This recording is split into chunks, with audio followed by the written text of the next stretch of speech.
जब आदमी में शक्ति नहीं रह जाती वह साधु हो जाता है। जिसके पास दौलत नहीं होती वह ब्रह्मचारी बन जाता है और रुद्र भगवान का भक्त हो जाता है। जब औरत बूढ़ी हो जाती है तो पति के प्रति समर्पित हो जाती है। यदि ज्ञान को उपयोग में ना लाया जाए तो वह खो जाता है। आदमी यदि अज्ञानी है तो खो जाता है। सेनापति के बिना सेना खो जाती है, पति के बिना पत्नी खो जाती है। मूर्ख को लगता है कि वह हसीन लड़की उसे प्यार करती है, वह उसका गुलाम बन जाता है और उसके इशारों पर नाचता है। स्त्री का हृदय पूर्ण नहीं है, वह बटा हुआ है। जब वह एक आदमी से बात करती है तो दूसरे की ओर वासना से देखती है और मन में तीसरे को चाहती है। असंतुष्ट ब्राह्मण, संतुष्ट राजा, लज्जा रखने वाली वेश्या और कठोर आचरण करने वाली गृहिणी, ये सभी लोग विनाश को प्राप्त होते हैं। एक राजा की शक्ति उसकी शक्तिशाली भुजाओं में है, एक ब्राह्मण की शक्ति उसके स्वरूप ज्ञान में है, एक स्त्री की शक्ति उसकी सुंदरता, तारुण्य और मीठे वचनों में है। राजा, ब्राह्मण और तपस्वी योगी जब दूसरे देश जाते हैं तो आदर पाते हैं, लेकिन औरत यदि भटक जाती है तो बर्बाद हो जाती है।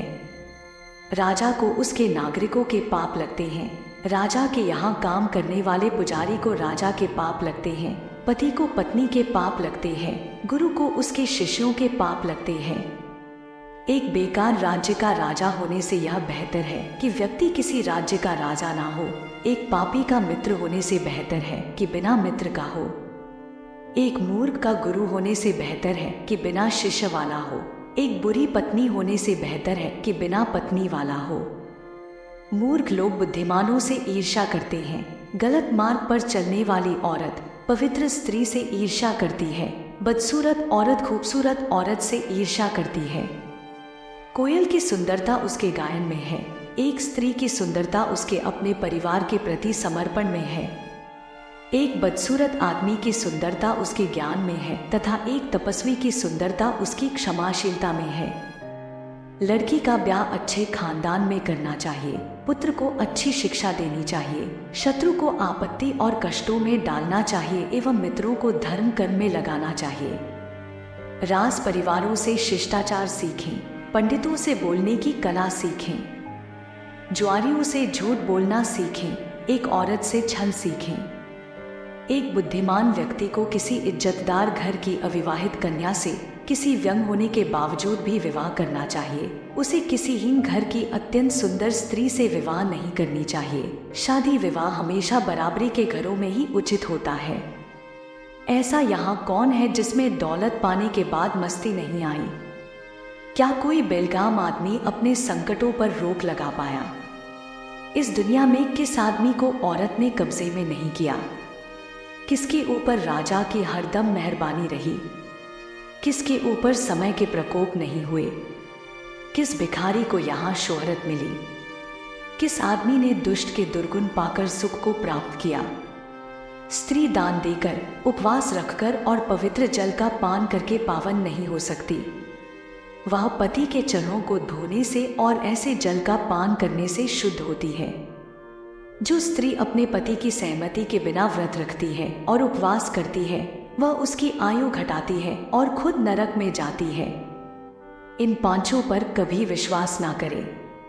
एक नदियां, दो, जिन व्यक्तियों के पास अस्त्र शस्त्र हो, तीन, नाखून और सिंग वाले पशु, चार, औरतें। यहाँ संकेत भोली सूरत की तरफ है, बहने बुरा ना माने। पांच, राज घरानों के लोगों पर। अगर हो सके तो विष में से भी अमृत निकाल ले। यदि सोना गंदगी में भी पड़ा हो तो उसे उठाए, धोए और अपनाए। निचले कुल में जन्म लेने वाले से भी सर्वोत्तम ज्ञान ग्रहण करें। उसी तरह यदि कोई बदनाम घर की कन्या भी महान गुणों से संपन्न है और आपको कोई सीख देती है तो ग्रहण करें। महिलाओं में पुरुषों की अपेक्षा भूख 2 गुना, लज्जा 4 गुना, साहस 6 गुना और कामना 8 गुना होती है।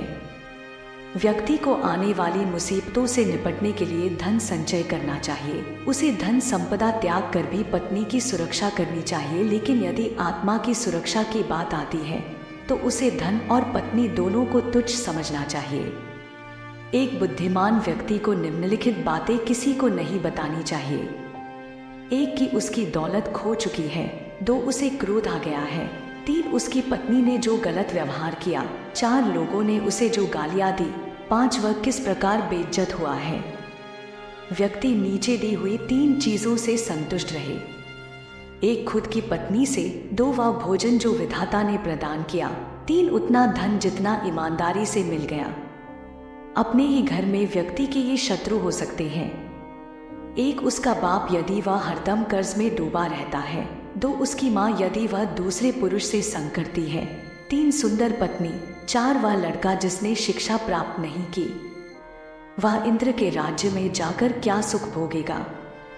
जिसकी पत्नी प्रेम भाव रखने वाली और सदाचारी है, जिसके पास में संपत्ति है, जिसका पुत्र सदाचारी और अच्छे गुण वाला है, जिसको अपने पुत्र द्वारा पौत्र हुए हैं।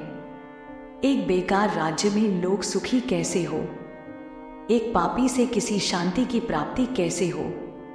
एक बुरी पत्नी के साथ घर में कौन सा सुख प्राप्त हो सकता है।